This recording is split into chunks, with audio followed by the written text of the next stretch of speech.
Hello, 7th and 8th graders. Welcome to March. Here is the PLP work for the month.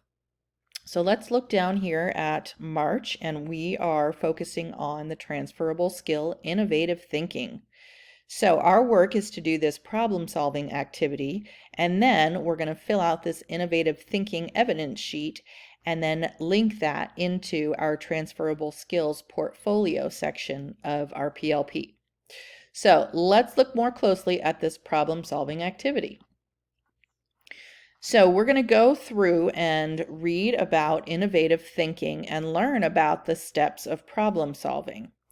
And then we're going to look down here at the grade 7-8 medial level, and there are two activities to choose from, and you, along with your advisor and your advisory group, you will do these activities, or one of these activities. Choose one, and you'll choose an activity and then complete this activity.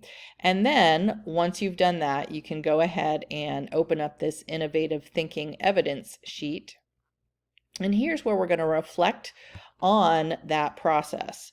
So you will fill this out, and then you'll go ahead and link this into your transferable skills portfolio and make sure you put it in the grade 7-8 level. And that is the work for the month. Have a great time doing these problem-solving activities. You'll have fun, and we'll see you in April. Thanks.